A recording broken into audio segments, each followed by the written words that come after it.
Buen día. A continuación, hablaremos un poco de la evaluación neuropsicológica y la neurorehabilitación en la epilepsia, con mis compañeras Paula Andrea Cifuentes, Ana Juliet Pérez, Vivian Giselle Porras, Angie Tatiana Sana y Luli Luciana Vargas. Mostraremos algunas neuroimágenes y algunas de las afecciones en los diferentes dominios cognitivos. Neuroimágenes y afectaciones en dominios cognitivos de la epilepsia focalizada.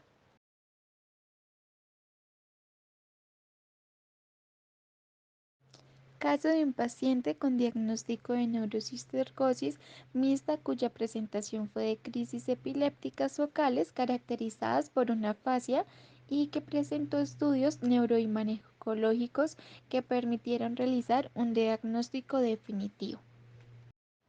Paciente varón de 63 años, natural y procedente de Juliaca, sin antecedentes patológicos de importancia, profesión docente, el cual ingrese a emergencia por presentar cuadro subagudo de 3 meses de evolución, caracterizado por trastorno paroxístico del habla, caracterizados por episodios breves de dificultad para dominar sin trastorno de conciencia ni otros epimofémenos.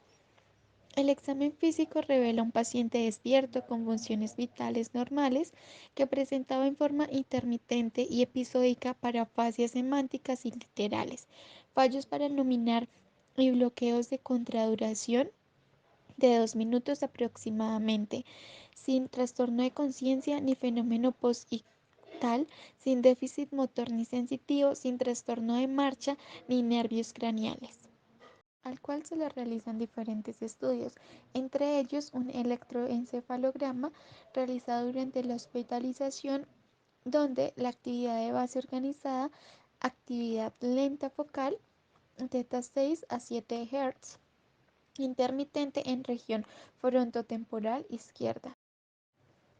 En corte axial con gadolinio se observan lesiones típicas de cistercosis racemosa y un quiste parenquimal frontal izquierdo. En el corte axial podemos observar los cisticercos en una forma remosa distribuidos en el valle silviano. En esta resonancia magnética podemos observar lesiones quísticas que corresponden a cisticerco en estadio vesicular a nivel del lóbulo temporal distribuidos en valle silviano. Se observa en este corte sagital en T1 la presencia de cisticercosis en forma remosa a nivel del valle silviano.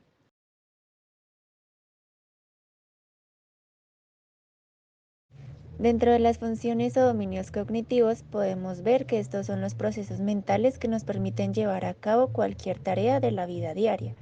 Por lo tanto, permiten que las personas puedan desenvolverse e interactuar con el mundo que les rodea. Dentro de las afectaciones de la atención podemos encontrar problemas de disminución en la atención, en el aprendizaje, déficit de atención e hiperactividad, discapacidad intelectual, falta de concentración e inhabilidad para completar tareas que son comunes. Dentro de las afectaciones del lenguaje está el déficit del lenguaje, la disminución en la memoria verbal, la alteración en la fluencia verbal, la falta de categorización e interpretación errónea del significado social y deficiencias en el discurso conversacional y narrativo. Los déficits relacionados con la memoria son las alteraciones neuropsicológicas más características de la epilepsia focal temporal y en concreto los problemas en la memoria declarativa. Plantean además que aquellos sujetos en los que la lesión afecta a la parte mesial temporal sufren en mayor medida déficits en el proceso de codificación de nueva información.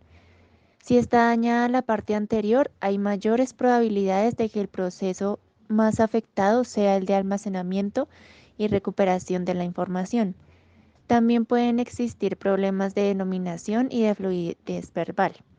En los casos en los que el foco se localiza en las áreas neocorticales del lóbulo temporal izquierdo. Del mismo modo, se muestra que las estructuras mesiales de los lóbulos temporales están relacionadas con el procesamiento de información de material específico, verbal y no verbal. dependiendo de la dominancia cerebral para el lenguaje. Con esto se quiere decir que los problemas de memoria que incluyen información verbal están asociados en mayor medida a la epilepsia temporal mesial izquierda, mientras que los déficits de las funciones ejecutivas en epilepsia del lóbulo temporal dan dificultades en la memoria para material visual y suelen encontrarse más comúnmente asociadas a la epilepsia temporal mesial derecha. Con las funciones ejecutivas nos referimos al conjunto de mecanismos implicados en la supervisión y optimización de los procesos cognitivos para orientarlos hacia la resolución de situaciones complejas o novedosas. Es decir, las funciones ejecutivas se relacionan con la capacidad de producir y mantener un conjunto de patrones de conducta apropiados para alcanzar una meta y la habilidad de adaptarlos dependiendo de las exigencias de la situación, previniendo sus consecuencias. En lo que respecta a las personas con epilepsia, se han encontrado posibles alteraciones en el sistema de las funciones ejecutivas, resaltando que los niños tienen un detrimento o afectación del rendimiento académico y para los adultos en una disfuncionalidad cognitiva y, lo más importante, una disminución en su calidad de vida. ¿De qué manera se ven comprometidas o alteradas las funciones ejecutivas en las personas con epilepsia? Numerosos estudios han destacado el papel fundamental de las funciones ejecutivas en diferentes formas de epilepsia y en diferentes grupos de edad. Así, los pacientes con epilepsia focal tienen menor capacidad de planificación y menor memoria de trabajo que el grupo de control. Y numerosos estudios explorando a pacientes con epilepsia del lóbulo temporal y frontal han demostrado una disfunción ejecutiva global. Los problemas en las funciones ejecutivas relacionadas con diferentes tipos de epilepsia se han generalizado a la epilepsia mioclónica o síndrome de Dravet y entre muchos otros subtipos. En términos generales, los estudios más recientes muestran claras disfunciones ejecutivas en todos los componentes de esta estructura, en población infantil, juvenil y adulta con epilepsia, viéndose afectadas las habilidades de inhibición y actualización de la información, además de la memoria de trabajo y capacidad de flexibilidad.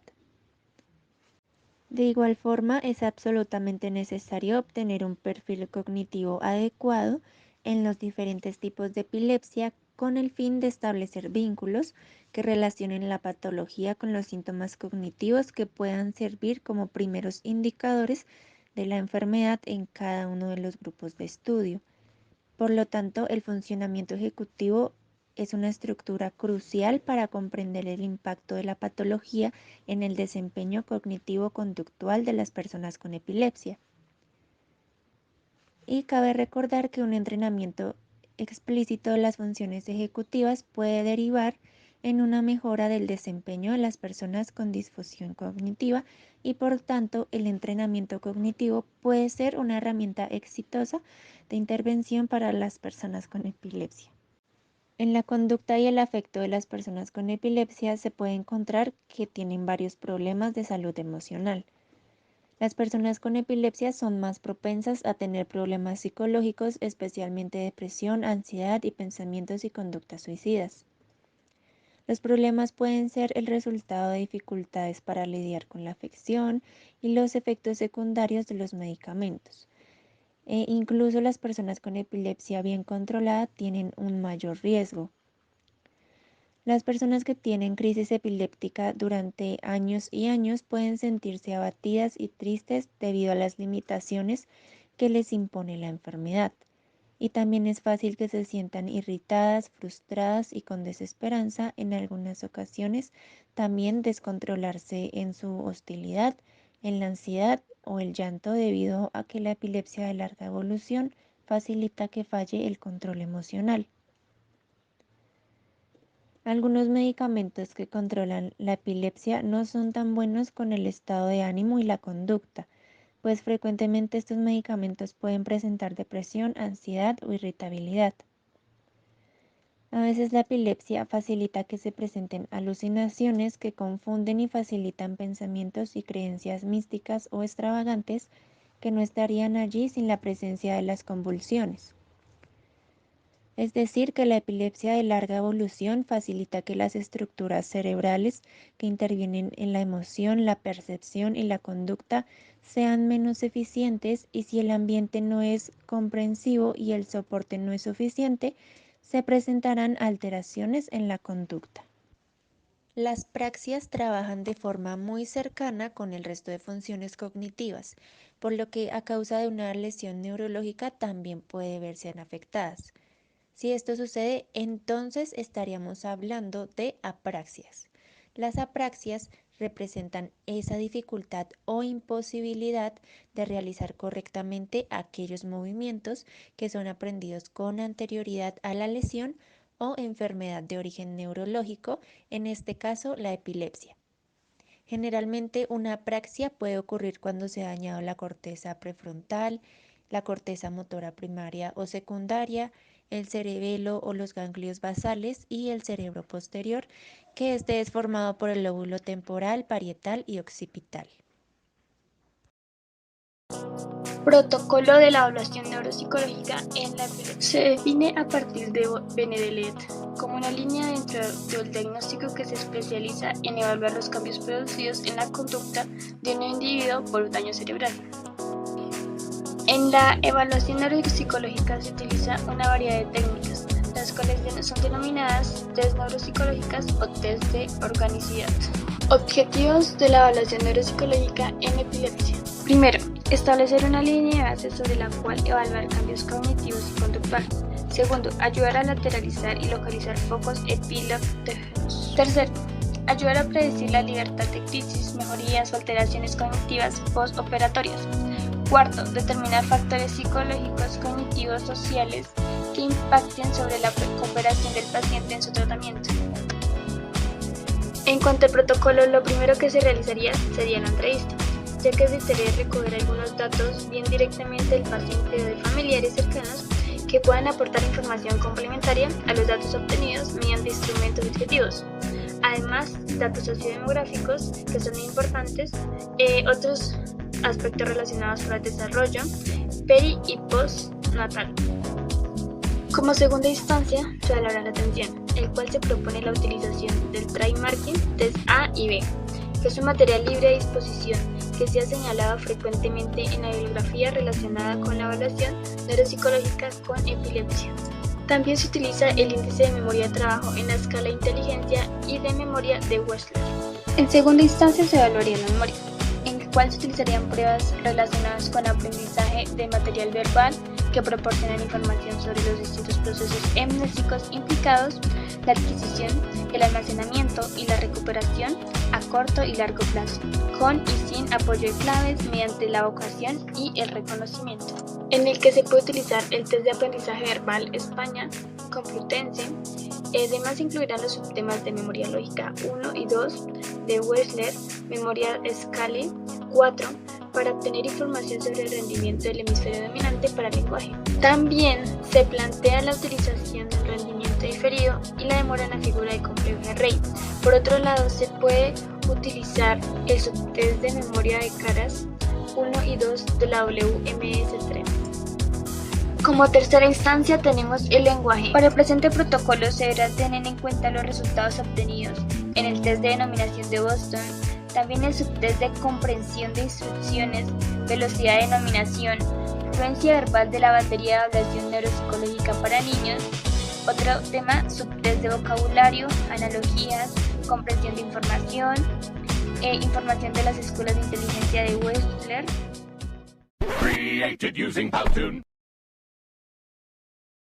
Como cuarta instancia tenemos las funciones ejecutivas. El test que se utilizará es el test de Stroop, donde se realizarán tareas de fluencia verbal semántica en las que el paciente tiene que mencionar palabras durante 60 segundos en cada categoría señalada, a saber animales, frutas y verduras e instrumentos de cocina. Y es de influencia verbal fonémica, en en las que mencionará tantas palabras como sea posible durante 60 segundos, cuyo inicio sean las letras P, M, R. En el presente protocolo se tendrá en cuenta el proceso de inhibición como parte integrante de las funciones ejecutivas. También se tendrá en cuenta la flexibilidad cognitiva y planificación en el test de clasificación de cartas de Wisconsin. En quinta instancia encontramos la praxis, donde podemos encontrar la copia de figura de complejo de Rey, el subtest de construcción con cubos, rompecabezas visuales, figuras incompletas, el test de organización visoespacial de Hopper y la... Es importante tener en cuenta que la neurorehabilitación toma como base a la correspondiente evaluación, la cual permitirá un programa de intervención individualizado. En la atención se emplean mecanismos rehabilitadores, los cuales son de especial relevancia en las epilepsias del lóbulo frontal.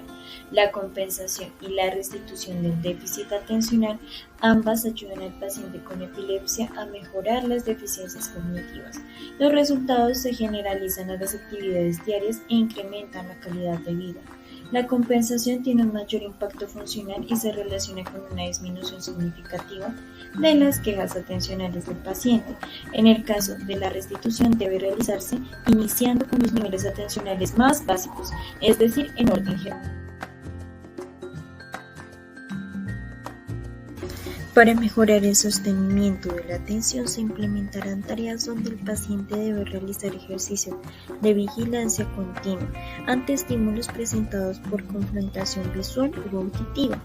Además, para estimular la atención dividida se emplean tareas que exigen atender a 2 o más estímulos de forma simultánea, en especial tareas duales que combinan una tarea de atención sostenida con otra de memoria operativa.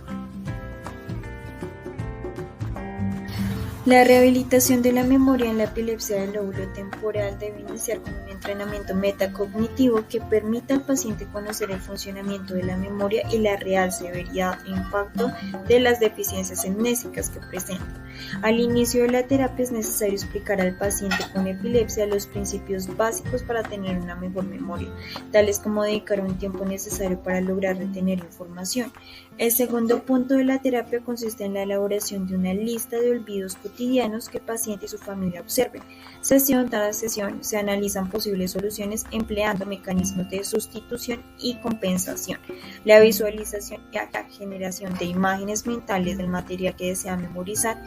Finalmente, la categorización consiste en organizar la información antes de aprenderla.